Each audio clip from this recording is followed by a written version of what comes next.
Es geht mal wieder um Verteidigung. Und hier um ein ganz heißes, aktuelles und sehr spezielles Thema, die Level 1 Verteidigung.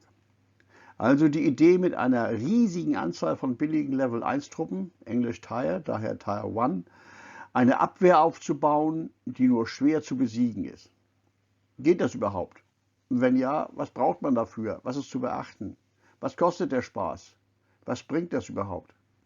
Darum geht es hier in diesem Video. Hallo Freunde, hier ist Merl, Server 1192. Wir reden also mal wieder über Abwehr. Die brauche ich immer, wenn PvP, Player versus Player, ins Spiel kommt. Also dann, wenn Keeps angegriffen werden, wenn Keeps verteidigt werden. Das wäre also zum Beispiel in den Schlachtfeldern von Gaugamela oder Konstantinopel, im Serverkrieg oder im Kill-Event. Wieso überhaupt eine Verteidigung aus den niedrigsten, geringstwertigen Truppen aufbauen? Was soll das? Schauen wir uns dafür mal die Ausgangslage bzw. die Grundidee von Schlachten in Evony an. Evony ist ein Spiel der Buffs. Das heißt, ihr habt Truppen, die ganz bestimmte Grundwerte, Parameter, die Stats haben, für unter anderem Angriff, Abwehr und HP, Hitpoints oder Health Points. Wenn Truppen in Schlachten aufeinandertreffen, entscheiden nach einer bestimmten Formel diese Parameter von Angreifern und Verteidigern über Sieg und Niederlage. Hier habt ihr schon mal eine Level 1 Reitertruppe. Die Werte, die ihr dort in grünen Zahlen seht, sind allerdings schon gar nicht mehr diese Grundwerte, sondern diese Werte sind bereits erhöht durch etliche Buffs.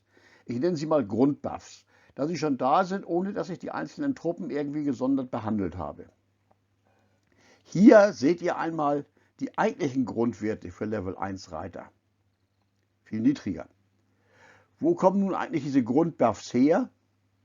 Die resultieren aus völlig unterschiedlichen Quellen, die quasi immer da sind, wie zum Beispiel Monarchentalente, Monarchenausrüstung, Wappen, Forschung, Kunstschätze, Schönheiten, also die Champions, Dienstgeneräle, den Verteidigungsgeneral, nur im Verteidigungsfall natürlich, den Staatsrat, das ideale Land, Dekoration eurer Burg und so weiter. Alle diese Bereiche erhöhen die Parameter der einzelnen Truppen dauerhaft. Und dann werden im Angriffs- und Verteidigungssituation diese Parameter nochmals erhöht, also im jeweiligen Einzelfall, temporär. Das geschieht durch zum Beispiel Generäle, also durch deren Stats, die Parameter, die sie haben, deren Fähigkeiten, deren Sonderfähigkeiten, die Fähigkeiten, die sie über den Aufstieg erlangen, die roten Sterne, deren Ausrüstung, die Verfeinerung der Ausrüstung, die Stadtbuffs, die ihr über euren Keep generieren, einschalten könnt, Drachen und spirituelle Biester und so weiter. Aus der Summe der Grundwerte, der Grundbuffs und der temporären Buffs ergeben sich dann die eigentlichen jeweiligen Einsatzwerte. Grundwerte plus Grundbuffs plus temporäre Buffs sind die Einsatzwerte. Es treffen dann also die Einsatzwerte der Angreifer und die Einsatzwerte der Verteidiger aufeinander. Daher ist Evony ein Spiel der Buffs. Aber nicht nur der Buffs, sondern auch ein Spiel der Zahlen, nämlich der Anzahl der Truppen, die aufeinandertreffen. Die Einsatzwerte multiplizieren sich nämlich mit der Anzahl der jeweiligen Truppen. Es ist also ebenso wichtig, wie viele Truppen der unterschiedlichen Level ich als Angreifer bzw. als Verteidiger ins Rennen schicken kann. Anzahl der Truppen mal Einsatzwerte, daraus ergibt sich meine eigentliche Angriffs- bzw. meine eigentliche Verteidigungspower. Und jetzt wird es interessant. Bei jedem Angriff, bei jedem Angreifer ist die Anzahl der Truppen, die er in den Angriff schicken kann, begrenzt. Begrenzt durch die Marschgröße. Ich kann nur so viele Truppen ins Rennen schicken, wie es meine Marschgröße zulässt.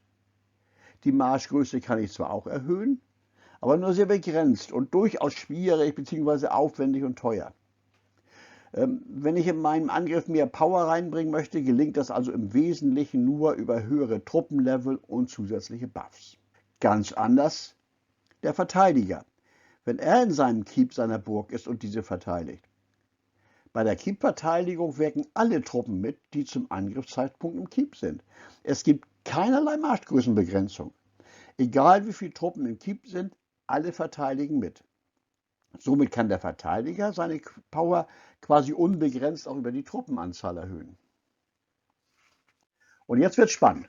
In der Verteidigung jetzt mal ein Level 1 Reiter mit sehr niedrigen Stats. Diese werden ja aber noch deutlich erhöht werden. Dafür, also hier die niedrigen Stats, sehr große Anzahl, hier über 150 Millionen. Links kommt der Angreifer mit seinen Truppen mit unterschiedlichen Leveln. Hier mal Level 14, Level 13 der verschiedenen Truppengattungen mit sehr deutlich besseren Stats her. Was passiert jetzt? Kann wer erfolgreich sein? Was kostet der Spaß, solche Massen an T1-Truppen aufzubauen? Dafür müssen wir uns mal kurz mit ein paar Zahlen auseinandersetzen. Keine Angst, ich erläutere diese Zahlenwüste mal kurz. Ich habe hier mal die wichtigsten Parameter für Reitertruppen aller Level zusammengestellt, also Level 1 bis Level 16. Dann hier der jeweilige Powerwert gleich Macht für jeweils eine Einheit. Das ist der Wert hier im Kästchen, um den sich eure Monarchenmacht pro Truppe dieses Levels erhöht oder verringert, falls sie wegfallen. Macht ist zwar nicht gleich Angriff oder Verteidigung oder HP, leitet sich aber quasi aus diesen ab. Ich habe für diese Berechnung mal den Wert Macht benutzt, weil mit 3 Parametern Angriff, Verteidigung, HP es etwas zu unübersichtlich werden würde. Der Machtwert, Power, ist übrigens für alle Truppengattungen eines Levels gleich. Die Truppengattungen unterscheiden sich doch im Mix aus Angriff, Verteidigung und HP. Also eine Reitertruppe T1 erhöht die Monarchenmacht um 2 Punkte, eine Reitertruppe T14 um 122 Punkte. In der nächsten Spalte habe ich einmal aufgeführt, wie sich der Powerwert prozentual von Level zu Level erhöht. In den nächsten Spalten habe ich einmal die Kosten an Ressourcen für das Training von jeweils 10.000 Truppen aufgelistet. Ich habe 10.000 und nicht eine Truppe gewählt, um nicht mit so vielen Nachkommastellen arbeiten zu müssen. Hier habe ich die Ressourcenkosten in der Spalte einfach einmal über alle Ressourcenarten aufaddiert. Ab Level 14 kostet das Truppentraining ja auch zusätzlich Gold. Ich glaube, Gold hier einfach einmal wie eine normale Ressource behandelt, auch wenn das wertvoller ist als einfache Ressourcen. In dieser Spalte habe ich mal einen Powerpreis gebildet. In dieser Spalte. Also die notwendigen Ressourcen durch die erzeugte Power geteilt. So kann ich also erkennen, was mich eine Power-Einheit auf der jeweiligen Level-Ebene kostet. Und in der letzten Spalte habe ich zur Info nochmal die prozentuale Preisveränderung des Powerpreises von Level zu Level aufgeführt. Bevor wir uns der Analyse Schlussfolgerung der Tabelle zuwenden, hier mal ein kleiner Blick auf diesen Bereich hier, der Macht und des Zuwachses bei den Stufen T11 und T12. Während bis einschließlich T10 die Macht von Level zu Level konstant um 35% steigt, wächst sie von T10 zu T11 nur um 20% und dann von T11 zu T12 um 50%, was sich allerdings auch in den Preisen pro Powerpunkt niederschlägt. Das hat wohl auch zu Gerüchten geführt, dass T12-Reiter nach anderen Mechanismen funktionieren würden als andere Reiterlevel. Das ist Unsinn, sie funktionieren wie alle anderen Reiter, aber der erhöhte Zuwachs der Macht macht sich jedoch im Kampf bemerkbar. Die entscheidende Aussage für uns aber, die findet ihr in der Spalte Powerpreis. Je höher ich das Level wähle, desto mehr muss ich für den einzelnen PowerPoint bezahlen. Dabei ist das Gold noch viel zu billig eingerechnet. Für 300 Millionen Power musste ich 150 Millionen Level 1 Reiter ausbilden und die kosten mich dann 12 Millionen Nahrung plus 12 Millionen Holz, 24 Milliarden Ressourcen. Für 300 Millionen Power in Level 14 Reitern müsste ich schon 56 Milliarden Ressourcen aufwenden. Das behalten wir mal im Hinterkopf. Diesen Preisvorteil der Level 1 Truppen können wir sogar noch erheblich verbessern, wenn wir uns die weiteren Buff-Möglichkeiten ansehen. Da gibt es ja schließlich das Grundproblem, dass die Level 1 Truppen von den Grundwerten so schwach waren. Da kommen die Grundbuffs dann hinzu, okay, aber dann gibt es ein weiteres großartiges Mittel gegen diese Grundschwäche, die Verteidigungsgeneräle. Die Verteidigungsgeneräle wirken sich mit ihren Möglichkeiten ja auf alle Truppen im Keep aus. Wenn ich also unter anderem 150 Millionen T1-Reiter habe, wirken die Buffs 150 Millionenfach. Womit pimpen dann die Verteidigungsgeneräle genau die T1-Truppen?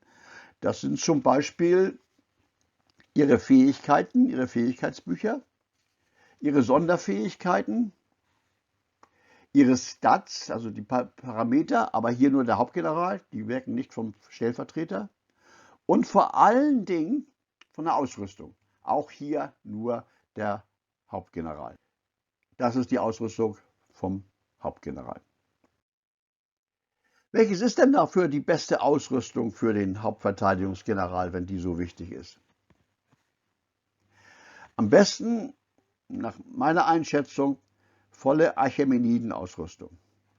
Archimeniden-Ausrüstung hat, wenn ihr sie dann bauen könnt, Schmiede 33 braucht ihr mindestens dafür, hat anders als Drachenausrüstung viele Debuffs und die sind zur Verteidigung sehr wertvoll. Buffs zu bekommen ist viel schwieriger als Buffs zu erzeugen. Noch besser ist natürlich die hochgestufte Variante, die pathische Ausrüstung, die Hochstufung von Archimeniden-Ausrüstung oder sogar Zivilisationsausrüstung. Da ist besonders das Choreo, das August, das Abba-Set mit Debuffs gut ausgestattet. Und das Allerwichtigste, die Verfeinerung. Ihr habt 6 Ausrüstungsgegenstände für euren Hauptverteidigungsgeneral. Nehmt also am besten je 2 Gegenstände als Slot für die Schaffung von Buffs für Angriff, für Abwehr und für HP. Und so sehen derzeit meine Verfeinerungen aus. Dabei unbedingt nur die Flat-Verfeinerung, also die Buffs in ganzen Zahlen, nicht die in Prozenten nehmen. Eine prozentuale Steigerung bringt euch bei den geringen Ausgangswerten der T1-Truppen fast gar nichts. Aber die Flat-Buffs bringen jeden T1-Reiter enorm nach oben. Mit diesen Buffs hier haben meine T1-Reiter ungefähr die Werte von T11-Truppen und das 150 Millionen Mal. Wenn ihr eurem Hauptverteidigungsgeneral noch einen Drachen zuordnet, könnt ihr auch diesen verfeinern und gewinnt quasi einen 7. Slot für Buffs eurer T1-Truppen. Und diese Werte, die sind für den Gegner übrigens nicht debuff-fähig. Mit Debuffs kann er nur eure prozentualen Buffs reduzieren, nicht die Flat-Buffs. Welche Truppengattung ist nun für eine T1-Verteidigung besonders gut geeignet und wie viele Truppen braucht ihr wahrscheinlich davon? Grundsätzlich sind alle Truppengattungen, außer wahrscheinlich Belagerungsmaschinen, geeignet und sinnvoll. Mein Tipp wäre es, Reitertruppen zu wählen. Die allermeisten Angriffe von Gegnern erfolgen mit dem Schwerpunkt Ferntruppen, also Ferntruppenangriffe, zumindest am Anfang.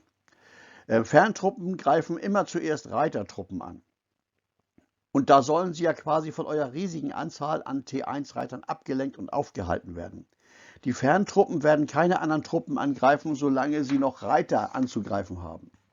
Und bei eurer T1-Verteidigung haben sie immer Reiter anzugreifen. Und eure anderen Truppen sind geschützt, weil die Angreifer sich ja hauptsächlich mit euren Reitertruppen befasst. Und eure Bodentruppen können in der Zeit für Stück die gegnerischen Ferntruppen auslöschen. Wie viele T1 braucht man? Braucht man wofür? Eine genaue Anzahl ist natürlich schwierig zu nennen. Dafür sind die Ausgangsvoraussetzungen zu unterschiedlich. Aber wenn ihr anfangt, eine T1-Verteidigung aufzubauen und diese zum Beispiel in den Schlachtfeldern in Gaugamela oder Konstantinopel testet, werdet ihr feststellen, dass ihr bereits mit ca. 30 bis 40 Millionen T1-Truppen und einem entsprechend angepassten Verteidigungsgeneral deutlich mehr Abgriffe anwehren könnt, länger durchhaltet, bevor ihr möglicherweise genullt werdet. 150 Millionen T1-Reiter sollten dann euer Ziel sein. Damit werdet ihr bereits einen sehr großen Anteil aller Solo-Angriffe auf euer Keep, auch von Playern Level 40 etc. stoppen und auch mehrere Angriffe in Folge aushalten können. 300 Millionen T1-Reiter stoppen dann fast alle Solo-Angriffe, auch von noch viel größeren Playern, sowie sehr viele auch Rallye-Angriffe. Und mit 700 Millionen T1-Reitern werdet ihr alle Angriffe, auch sehr große Rallyes, stoppen können. Wichtig dabei ist natürlich immer der entsprechend ausgerüstete Verteidigungsgeneral. Was ist noch wichtig beim Aufbau einer T1-Verteidigung? Ihr solltet Layer aufbauen für die Verteidigung. Ihr solltet alle Möglichkeiten der Stärkung eurer Verteidigung ausnutzen, insbesondere des Aufbaus von Debuffs. Das geht zum Beispiel über eure Subs und die Bürgermeister dort, die Dienstgeneräle eurer Gebäude und deren Sonderfähigkeiten bzw. deren Aufstiegsfähigkeiten und die Möglichkeiten eurer Schönheiten, Zivilisationsschätze, Monarchentalente etc. Layer. Ihr braucht auch unbedingt Layer aller Truppengattungen auf allen Leveln, damit die Verteidigung hält. Versucht im ersten Schritt mindestens 100.000 Truppen aller Truppengattungen auf allen Leveln aufzubauen. Dann später auf ca. 300.000 pro Level Gattung zu erhöhen. Und von den anderen T1-Truppen, so wie ihr hier auch seht, außer der eurer Hauptverteidigung, solltet ihr im Laufe der Zeit versuchen, so 2 bis 3 Millionen aufzubauen. Die Dienstgeneräle, die Duty Generals in euren Gebäuden, die drehen ja meist vor Langeweile Däumchen und fristen ein sehr graues Dasein. Dabei können sie eurer Verteidigung über ihren eigentlichen Job hinaus sehr nützlich sein. Das geht zum einen über die Sonderfähigkeiten. Schaut die in jedem Fall, zum Beispiel bei eurem Bang Chao im Bogenschützenturm, einmal an. Und dann schaut mal auf die Aufstiegsmöglichkeiten der Dienstgeneräle, die roten Sterne. Hier verbergen sich ganz viele Verteidigungs- und Debuff-Möglichkeiten. Die solltet ihr im Laufe der Zeit unbedingt nutzen und ausbauen. Ich habe hier mal ein paar Beispiele aufgeführt. Ich weiß, Blut des Ares ist immer knapp für den Aufstieg. Aber so nach und nach, wenn ihr Fragmente habt, solltet ihr diese Jungs mal im Blick behalten. Dann solltet ihr auch alle weiteren Möglichkeiten des Ausbaus der Verteidigung nutzen. Das sind zum Beispiel die Schönheiten, also die Champions, die Zivilisationsschätze, die Monarchentalente und die Kunstschätze. Die haben alle wertvolle Verteidigungsbuffs und Debuffs. Auf jeden Fall da mal einen Blick hinwerfen und diese entsprechend ausbauen. Und dann ein ganz wichtiger Punkt, wenn es im PvP, wenn ihr in der Verteidigung seid und es auf Punktejagd geht. Also Punkte im Schlachtfeld oder beim Serverkrieg. Hochwertige Reitertruppen raus aus dem Keep, raus aus der Stadt. Ihr könnt die Abwehr gewinnen und trotzdem Verlierer sein durch ein schlechtes Power Exchange. Also immer dann, wenn ihr trotz Sieg mehr Macht verloren habt als der Gegner. Schuld sind fast immer die hochwertigen Reitertruppen. Hochwertige Reitertruppen sind gut zur Monsterjagd und das war's. Hier seht ihr mal ein Beispiel von mir. Abwehr gewonnen, hurra. Aber da unten der Power Exchange, minus 522 Millionen Macht bei mir, minus 121 Millionen beim Angreifer. Yeah. Was war passiert? Ich habe übersehen, dass meine Reiter vom Ghosten zurück sind. Beim Angriff sind meine hochwertigen Reitertruppen, wie ihr hier seht, da, ich habe hier jetzt nur mal als Beispiel die Level 14 Reitertruppen, da waren auch noch Level 13 Reiter dabei. Die sind beim Angriff komplett weggewischt worden. Hier alle Level 14. Alle verletzt, nicht tot, da es im Schlachtfeld war. Aber selbst bewegt, wie ihr seht, haben sie kaum etwas. Aber alle ausgelöscht worden. Reiter sind schlecht in der Abwehr. Sie geben aufgrund ihrer hohen Powerwerte viele Punkte für den Gegner, wenn man sie tötet. Das macht sie wertvoll für den Gegner. Und sie sind mit dem Gegner gut anzugreifen, da der Gesamtangriff in der Regel mit Ferntruppen erfolgt und diese zuerst und mit ihrem Angriffsvorteil auf die Reiter losgehen. Und zwar im Level von oben nach unten. Deswegen erst die hochwertigen Reitertruppen. Die Reiter haben eine sehr geringe Reichweite auch noch. Die Ferntruppen haben eine hohe Reichweite. Die Ferntruppen erreichen die Reiter also weit, bevor diese selber in den Angriff einsteigen können. Und dann sind die Reiter leider auch noch sehr schnell. Das heißt, dass sie quasi einfach in den Hagel aus Pfeilen der Ferntruppen und Belagerungsmaschinen hineinreiten, ohne dass die anderen Truppen hinterherkommen und sie beschützen können. Darum im Verteidigungsfall die hochwertigen Reitertruppen ghosten, in den Bunker packen, auswärts gegen Monster kämpfen lassen, aber raus aus der Burg. Funktioniert das Ganze denn jetzt auch, das mit den T1-Reitern? Schauen wir uns dafür mal den einen oder anderen Schlachtbericht Hier alle aus Schlachtfeldern, daher gibt es immer nur Verletzte und keine Toten an. Hier ein Angriff von einem Gegner, dreimal so stark wie ich. Abwehr gewonnen, Power Exchange prima, 60 zu 180, das ist gut. Schauen wir mal auf die Buffs. Rechts die Buff des Gegners, links meine. Der hatte schon recht ordentliche Buffs, aber meine Debuffs haben dagegen gehalten. Ihr seht hier immer rechts den jeweiligen Buff und unten links den dazugehörigen Debuff auf meiner Seite. Den Debuff zieht man dann einfach von dem jeweiligen Buff ab. Mehr als die Hälfte der prozentualen Buffs kann man jedoch nicht debuffen ziehen. Dann ist Schluss. Daher ist es kein Zufall, dass ihr bei meinen Angriffsdebuffs für Boden, Reiter und Belagerungsmaschinen hier immer genau die abgerundete Hälfte der Buffwerte des Angreifers stehen. Mehr geht nicht. Da würde ich auch höhere Buffwerte noch halbieren können. Beim Angriff der Ferntruppen hatte der Angreifer mit plus 1358% schon sehr gute Buffs. Da konnte ich mit minus 640%, was aber schon ein sehr guter Debuff-Wert ist, nicht komplett dagegenhalten und sie halbieren. Ansonsten aber immer maximal Halbierung der Buffwerte des Angreifers durch eure Debuffs. Dann mal einen Blick auf die Details. Wie wir sehen, hier sind es also meine Details als Verteidiger. Wir sehen, wie nützlich die Belagerungsmaschinen hier in der Abwehr waren. Mit Reichweitenbonus durch den Verteidigungsgeneral. Die waren also sehr schnell am Gegner, bevor der mir was tun konnte. Keine einzige Verletzung, aber schon etliche Gegner ausgeräumt. 22.000 bei Level 14, 82.000 bei Level 13 und so weiter. Die Bodentruppen haben auch gute Arbeit geleistet. Level 13 hat zwar 32.000 Verletzte, aber hat fast eine halbe Million Gegner getötet. Jetzt hier aber wieder in dem Teil ein Wunderpunkt, hier in dem Bereich. Ich hatte Level 12 Reiter im Keep, da habe ich gepennt. Eine halbe Million Reiter komplett ausgelöscht, die sind alle weg, diese Level 12 Reiter hier, diese hier, sind alle weg. Schauen wir jetzt mal ans Ende, wo die Level 1 Reiter sind. Die Level 1 Reiter, kein einziger verletzt, aber sie haben 1,5 Millionen Gegner ausgelöscht. Es hat funktioniert. Wie sah die Gegnerseite aus? Es war wie zu erwarten ein Ferntruppenangriff. Die Ferntruppen haben auch ein wenig Schaden angerichtet, hauptsächlich an den vergessenen Level 12 Reitern. Aber sie sind an der T1 Abwehr abgeprallt. Ich wurde hier nach diesem Angriff noch ungefähr 10-mal angegriffen, die Abwehr hat immer gehalten.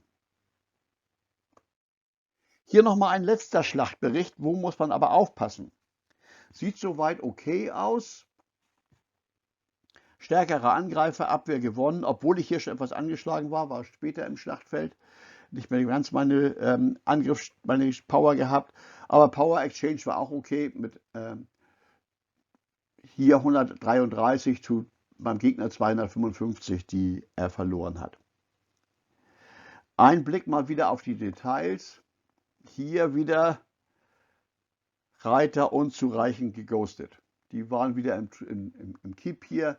Reitertruppen Level 13, Level 12 unzureichend geghostet. Ich lerne das auch noch. Aber ein Blick auf die T1 Reiter. Abwehr hat gehalten, aber es hat einige erwischt. Also von 150 Millionen sind noch 132 Millionen da, haben 3,5 Millionen getötet, das ist sehr ordentlich, aber 24 Millionen hat es auch erwischt. Was ist passiert? Gucken wir mal auf die Gegnerseite. Es war eine zum Glück nicht so große Rallye. 2 Spieler mit einer gesamten Marschgröße von knapp 6 Millionen. Also vorsichtiger sein bei Rallyes. Bei Rallyes ist nämlich die Marschgröße wesentlich höher und die unterschiedlichen Player wirken wie zusätzliche Layer des Angriffs und die steigen dann besser durch. Ich habe aber auch schon mit der gleichen Abwehr Angriffe mit 6 Playern und einer Marschgröße von 10 Millionen erfolgreich überstanden. Dann wird es aber etwas enger. Also aufpassen bei Rallyes. Wenn sich die Gegner mit Rallyes wiederholt gegen dich zusammenrotten, ist es vielleicht besser einzupacken, die Flucht zu ergreifen, wenn das denn geht. Vielleicht zum Schluss noch ein Wort zum Begriff T1 Trap, also Level 1 Falle. Eine solche Abwehr hier aufzubauen, ist ja per se keine Falle, sondern eine vollkommen normale Abwehrstrategie.